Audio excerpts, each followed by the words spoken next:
In a nod to pop culture, I was wondering if you knew what was on the mind of, say, MC Hammer? Well, you might be surprised to learn this, but he's actually talking about Sam Altman at OpenAI. Sam Altman is the co-founder of the AI company OpenAI that put out ChatGPT. He was recently fired by the board and a new CEO was put in. That was just the beginning. This is really a soap opera within Silicon Valley that I would say has the entirety of the business press and many other people enthralled. What happened? Why is it important to small and medium-sized businesses, even if they're not technology oriented?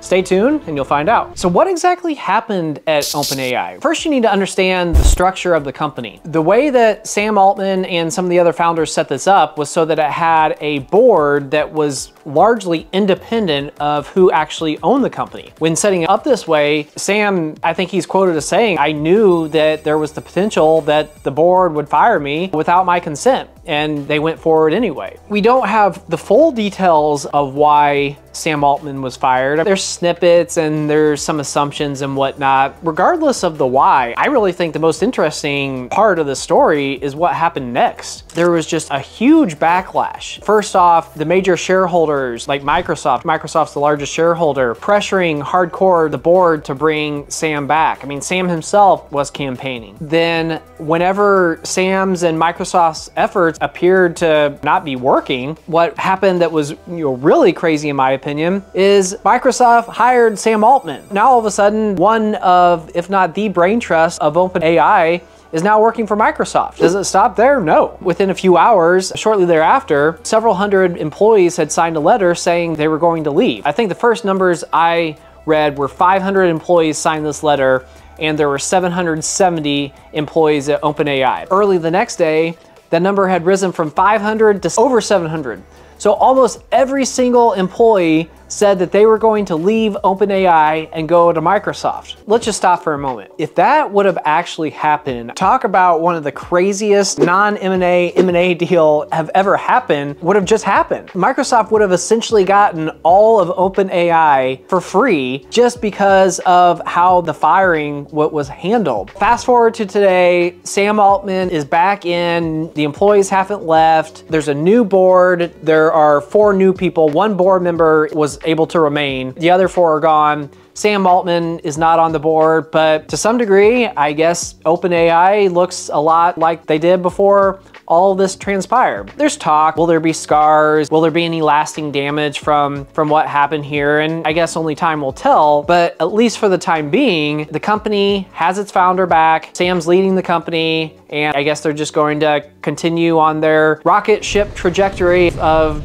taking over the world via AI. This definitely doesn't translate perfectly to a lot of not only small businesses, but just a lot of businesses in general. Generally speaking, your board is not maybe going to match exactly the makeup of your shareholders, but generally speaking, the board is going to be comprised of people that the shareholders vote to sit on that board. Now, in public companies, it's a little bit convoluted because you have folks like Vanguard and State Street. It's certainly not straightforward as to how it happens, but there can still be a lot of politics and campaigning in how most boards are set up. But OpenAI was totally different. They had a structure where it was 5 independent board members that were completely outside of the shareholder base. My understanding of the situation is that Sam and the other folks that founded the company thought that this would be the best way to make sure that AI was developed safely and didn't become a societal harm. Who's to say whether or not because they thought that the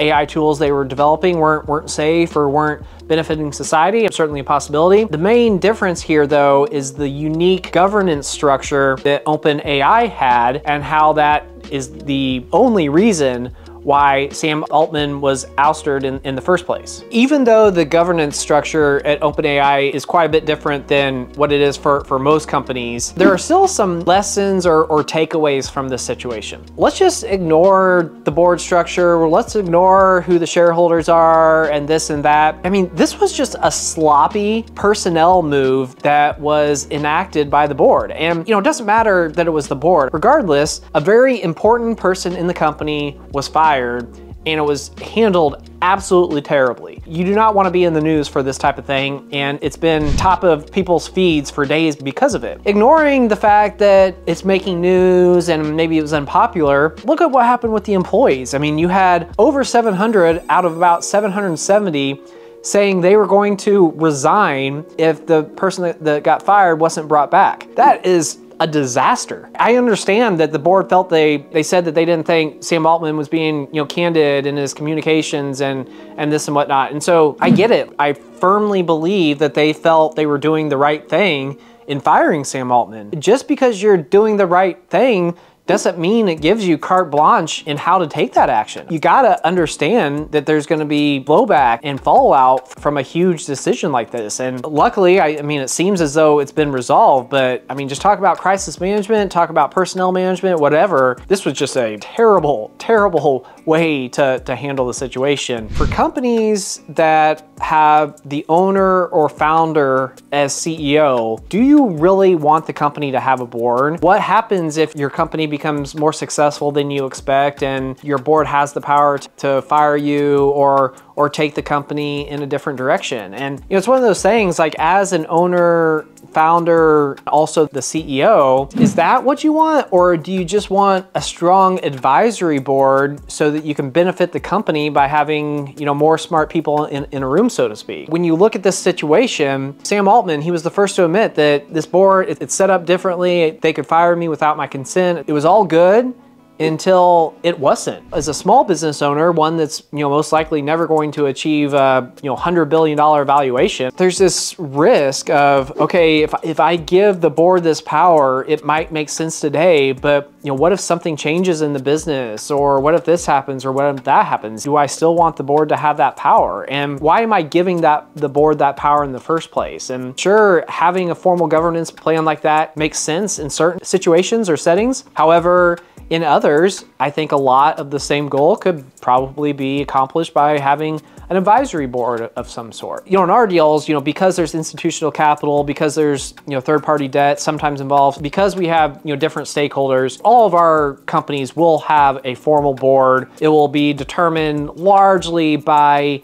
the percentage shareholder. The number of seats you get is largely pro rata to the percentage of shares you own or membership units or whatever. It functions that way because you have different parties coming together. You need that structure in place so that everyone knows how decisions will be made. But in family-run businesses or founder-led businesses where a large part of the success is due to the founder or the family member, is there the need for that governance structure? I would love to hear your comments on that. Please let me know if does it make sense to have a board of directors, have an advisory board, or does your company not need any sort of board because it's just doing well as it is with the family or the founder?